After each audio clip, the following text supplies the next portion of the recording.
வணக்கம். நான் உங்க அட்வொகேட். என்னன்னு பாத்தீங்கன்னா, நம்ம தமிழ்நாட்டுல ஆளவரை தெரியும் அப்படின்னு சொல்லுவாங்க. கன்னியாகுமரியில இருந்து காஷ்மீர் வரைக்கும் ஒரே ரோடு அப்படின்னு NH-44 NH-7. அதே மாதிரி நம்ம உங்களுக்கு தெரிஞ்சிருக்கும், திருச்சியில நாமக்கல் to திருச்சி இன்னைக்கு வரைக்கும் ஆக்சுவலி இப்ப ஒரு குறிப்பிட்ட 2 வருஷத்துக்கு முன்னாடி வரைக்கும் 1 year தான் இருந்துச்சு. சரிங்களா? எப்படி நாமக்கல் to திருச்சி குளித்தலை இல்லாட்டி இன்னொரு அதே ரோடு கட்டிங் ரோடு குணசீலம் 2 ரோடுமே திருச்சிக்கு போய் சேரும். குளித்தலை வழியா திருச்சி, குணசீலம் வழியா திருச்சி, ரெண்டுமே வந்து 1 way தான். நம்ம ஜீவபுரம் இருக்குல்ல, அங்க இருந்து கிளம்பணும்னா அப் டு குளித்தலை வரைக்கும் சிங்கிள் ரோடு. இந்த சைடு வந்து Namakkal to up to Trichy வரைக்கும் தான் சிங்கிள் ரோடு. சரிங்களா? அப்படி இருந்தது என்னன்னு பாத்தீங்கன்னா, எக்காரத்தை கொண்டோ போட விரும்புறாங்க. ஏன்னா ஒரு சைடு ஒரு ரோடுக்கு இந்த சைடு வந்து பாதி இடத்துல டிஎம்கே கட்சிங்களோட ஆளுங்களோட இடம், இன்னொரு சைடு ஏஎம்கே ஆளுங்க கட்சியோட ஆளுங்களோட இடம். அதனால போட முடியல. சரிங்களா? பொலிட்டிக்கல் ரீதியா தடுத்தாங்க. ஒரு சில இடங்கள்ல கன்னியாகுமரி காஷ்மீர் ரோட்ல ஹைவேஸ்ல ஒரு சில இடங்கள்ல டபுள் இருக்காது. லீகலா சம் ப்ராப்ளம்ஸ், உட்கட்சி ப்ராப்ளம்ஸ், சின்ன சின்ன இடங்கள். ஆனா இவ்வளவு ஸ்ட்ரெச்சுக்கு இல்லாது நம்ம தமிழ்நாட்டுல மட்டும்தான், திருச்சியில மட்டும்தான். Trichy to Salem road, Namakkal road. சரிங்களா? ஏன் அப்படின்னு பாத்தீங்கன்னா, இப்ப அது டபுள் ரோடு ஆக்கிட்டாங்க. அது என்னன்னு தெரியல. நான் வந்து ஒரு 2 வருஷமா போல.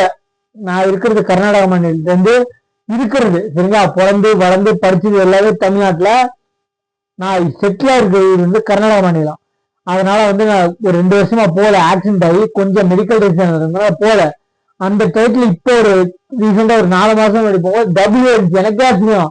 ஆல்மோஸ்ட் கன்னியாகுமரி டு காஷ்மீர் இதே NH போட்டவங்க அந்த இடத்துல போட முடியல, போட விடல. இப்போ கேட்பாங்கல்ல, நம்ம நாம் தமிழர் சீமான் இருக்கார்ல, எவ்வளவு உத்தமர் தெரியுமா?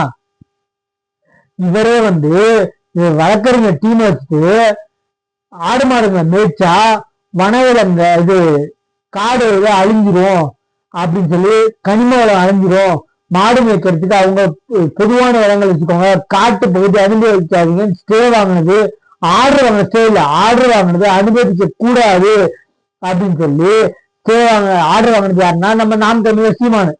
சீமான் எழுதிட்டு வழக்கறிஞர்களுக்கு இது பொதுநல வழக்கா போட்டு, கொஞ்சம் பப்ளிக் இன்ட்ரெஸ்ட் லிட்டிகேஷன் சொல்ற பொதுநல வழக்கு, அதை போட்டு கால்நடைகளை பர்மிஷன் இல்லாம காட்டு பகுதிகளில் மேய்க்கவே கூடாதுன்னு சொல்லி ஆர்டர் வாங்கினது நாம் தமிழ்.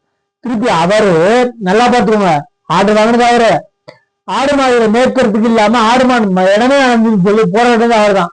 கொஞ்சம் ரீசெண்டா ஒரு 1.5 வருஷத்துக்கு முன்னாடி ஆடு மாடுகளுக்கு போராட்டம் நடத்துறாரு மேய்க்கிறதுக்கு. ஆர்டர் வாங்கினது அவர் தான். எப்பேற்பட்ட ஆளுங்க பாத்தீங்களா?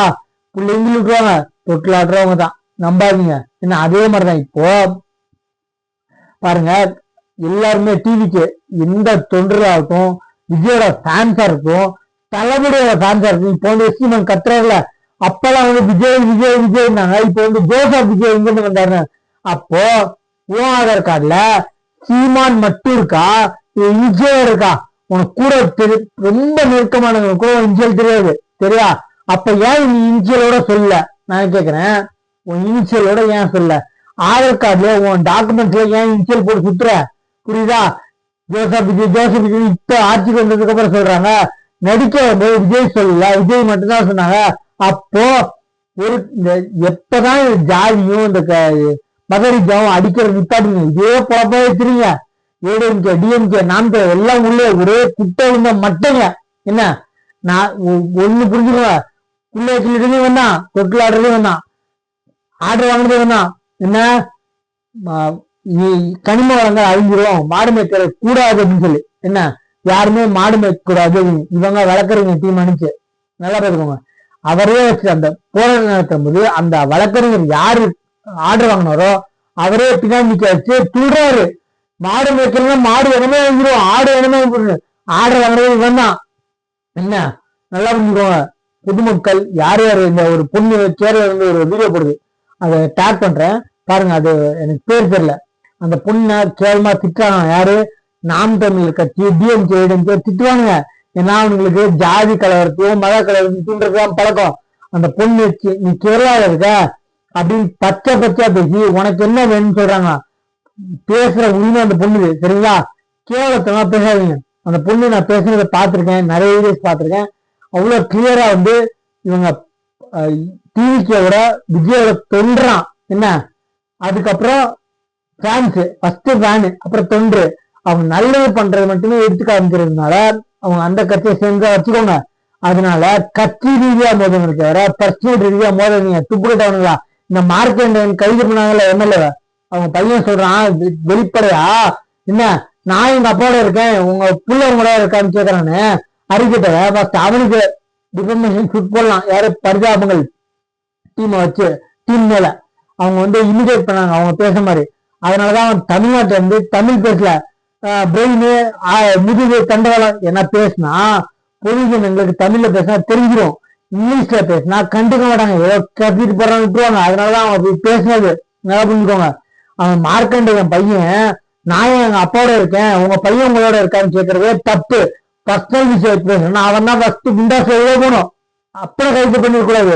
மகன் மார்க்கண்டேயன் மகனை கைது பண்ணிருக்கணும், குண்டாஸ்ல போட்டுருக்கணும். எப்படி அவன் கொஞ்சம் கூட இன்ஜினியர் இல்லடா, பேச்சுரிமையை தடுக்க ஒரே காரணத்துக்காக உன் மேல பேர பதில. இதுவே திமுக இருந்தாங்கன்னா சவுக்கு சங்கருக்கு நடந்துதான் அவங்க கையை வெட்டி எடுத்திருப்பாங்க. நல்லா புரிஞ்சுக்கோ, போலீஸ்ல அரெஸ்ட் பண்ணி சவுக்கு சங்கரை கையை உடைச்சாங்கல்ல, அதே மாதிரி இந்த மாதிரி திமுக ஆப்போசிட்டா திமுக ஆட்சி நடத்தும் போது பேசினா உன் கையை அக்குவே அணிங்க கட்டியிருப்பாங்க. புரியுதா? அது டிஎம்கே ஆட்சி. இப்ப நடந்திருக்கிற ஆட்சி தான் மக்கள் ஆட்சி, புரிஞ்சுக்கோ. ஆட்சி புரிஞ்சு இங்கிலீஷ்ல பேசுறது இல்ல, பொதுமக்களுக்கு தெரியுமா பேசு, யார்கிட்ட எப்படி பேசணும்னு தெரிஞ்சுட்டு பேசு. டஸ்ட் புஷன் இங்கிலீஷ்ல பேசினா பொதுமக்களுக்கு தெரியாது, நீ கிறுக்கு தரவா பேசக்கூடாது. என்ன அப்பனுக்குள்ள விஷயம் பர்சனல் விஷயம், அதுக்கும் ஆட்சிக்கு என்ன சம்பந்தம்? அப்ப அப்படி பேசுனா உங்க கொள்ளை வச்சாங்கல்ல அவனை பத்தி பேசு, அப்படி பேசுங்க. என்ன நீங்கெல்லாம் உங்களை பேசுனா துப்பு பல நாளா சிபியா போட்டு உங்களை துப்பாம இருக்க முடியல. இன்னைக்கு பல்ல கரைஞ்சி துப்பியே ஆகணுன்றதுக்காக உங்களை எல்லாம் வந்தேன். சரிங்களா? நம்ம சேனலை சப்ஸ்கிரைப் பண்ணுவோம். தேங்க்யூ.